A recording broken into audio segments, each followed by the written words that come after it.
చంద్రరావు ఏం చెప్తావయ్యా?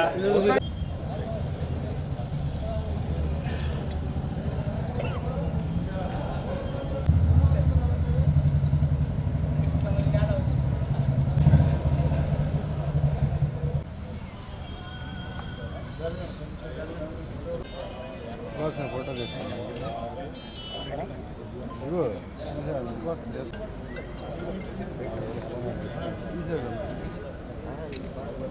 ఈయన వచ్చారు, ఇద్దరు పంపించారు ఆయనకి. ఆడకన్నా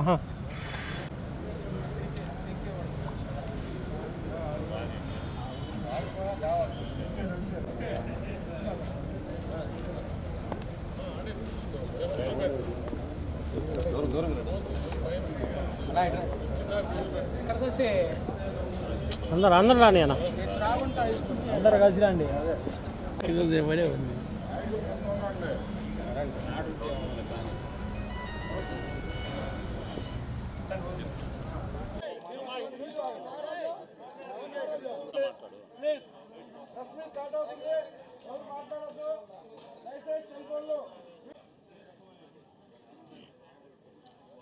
మీటింగ్లు పెడతారు సుధా, వాళ్ళందరూ రమ్మనిట్టు.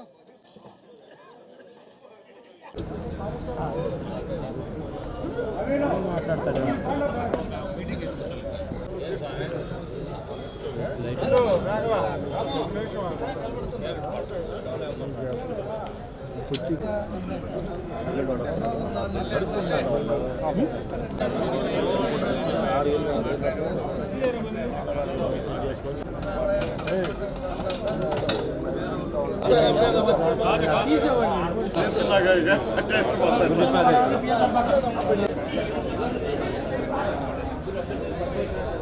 క్యాండిడేట్ని పెట్టేది అది ఎక్కడ మాకేదైనా కష్టం వస్తే మేము పోయి జిల్లా అధ్యక్ష జిల్లాకి పెద్ద దిక్కు అందరికీ ఓటర్స్కి అందరికీ ఏ విధంగా మనం సమాధానం చెప్పాలి అనే ఈరోజు సంతనూతలపాడు నియోజకవర్గపు ముఖ్య నాయకులతోటి మేము ఇక్కడ ఒక ప్రత్యేక సమావేశం ఏర్పాటు చేసుకున్నాం.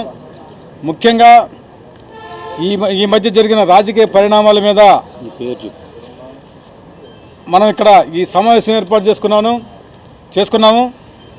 నేను దుంపా చెంచిరెడ్డి మండల పార్టీ అధ్యక్షుడు సంతనూతలపాడు, అలాగే ఇక్కడ నియోజకవర్గంలోని మండల అధ్యక్షులు, ఇతర పార్టీ పెద్దలందరూ ఇక్కడికి వచ్చున్నారు. ముఖ్యంగా ఈ మధ్య సంతనూతలపాడు నియోజకవర్గానికి సంబంధించి రాజకీయ పరిణామాలు వేరువేరుగా ఉన్నాయి. ఇప్పుడు దాకా ఈ రేపు జరగబోయే ఎలక్షన్స్కి సంబంధించి రకరకాల క్యాండిడేట్లు ఊహాగానాలు జరిగినాయి. ఆ ఎజెండా అయిపోయింది. ప్రజెంటు అధిష్టానం ఒక క్యాండిడేట్ని నియమించి ఇక్కడ పంపించడం జరిగింది. అది నియోజకవర్గంలోని నాయకులకు కానీ జిల్లాలోని నాయకులకు కానీ ఎవరికి కూడా సంబంధం లేకుండా అధిష్టానం ఒక నిర్ణయం చేసి ఇక్కడ పంపించడం జరిగింది.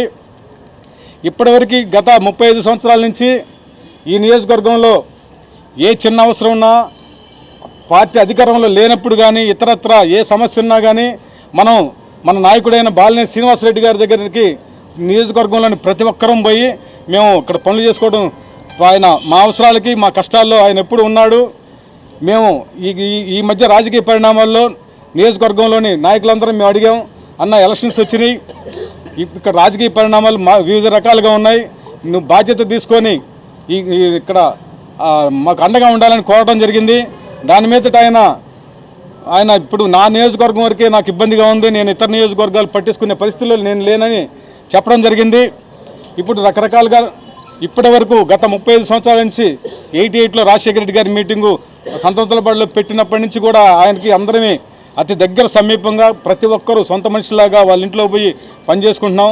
ఇక్కడ ఎవరైనా ఎమ్మెల్యే క్యాండిడేట్లు ఉన్నప్పుడు, మనం ఏదైనా సమస్య ఉన్నప్పుడు ఎమ్మెల్యే తోటి కానీ ఇతరత్ర నాయకులతోటి కూడా ఆయన సమన్వయం చేసుకుంటూ ఈ నియోజకవర్గాన్ని చాలా బలంగా ప్రతిసారి ఇప్పుడు జరిగిన 6 ఎలక్షన్స్లో ఒక్కసారి ఓడిపోయి 5 సార్లు గెలవడం జరిగింది.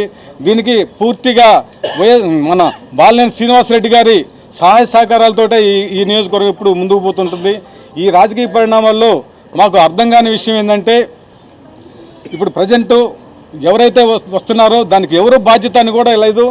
వస్తున్నారు, దానికి ఫలానా వ్యక్తి వచ్చి ఇదిగో ఇక్కడ మేము క్యాండిడేట్ని పెట్టాము, దానికి మేము బాధ్యతగా ఉంటాము అని చెప్పిన దాఖలాలు అయితే ఇప్పటిదాకా లేవు. దాని మీద నియోజకవర్గంలోని నాయకులందరూ మాట్లాడుకొని ఈ బాధ్యత వాసన్న అలా మౌనంగా ఉండటం ఈ నియోజకవర్గానికి చాలా ఇబ్బందికర పరిస్థితి. ఆయన మౌనం వేడి అధిష్టానంతో ఆయన మాట్లాడి ఈ నియోజకవర్గాన్ని ఒక బాటలో పెడతానే ఉద్దేశం మీద పెట్టాం. ఇది మా అధిష్టానాన్ని మేమందరం వైఎస్ జగన్మోహన్ రెడ్డి గారికి, బాలినేని శ్రీనివాసరెడ్డి గారికి, ఇక్కడ ఉన్న వాళ్ళందరమే విధేయులమే. ఇది పార్టీ వ్యతిరేక కార్యక్రమం అయితే కాదు. మేమందరం మా అభిప్రాయాన్ని వాసన ద్వారా అధిష్టానానికి పంపించి ఈ నియోజకవర్గం రేపు రాబోయే ఎలక్షన్స్లో మా ప్రథమ శత్రువు తెలుగుదేశం పార్టీని ఎవరైతే ఓడించగలరో అలాంటి వ్యక్తిని పెద్దలందరూ మాట్లాడుకొని పంపిస్తే బాగుంటుందని ముందుగా మేము నాయకులందరం మాట్లాడుకున్నాం. ఈ బాధ్యతని మన నాయకుడైన బాలినేని శ్రీనివాసరెడ్డి గారు తీసుకుంటే బాగుంటుందనే ఉద్దేశం. ఎందుకంటే మా ఇక్కడ కాన్ఫరెన్స్లో ఎవరికి ఏ ఇబ్బంది వచ్చినా మేము పై స్థాయికి పోయి చెప్పుకునే పరిస్థితి అయితే మాకు లేదు. అంత ఇక్కడ మాకు అందుబాటులో ఉన్న వ్యక్తి బాలినేని శ్రీనివాసరెడ్డి గారే.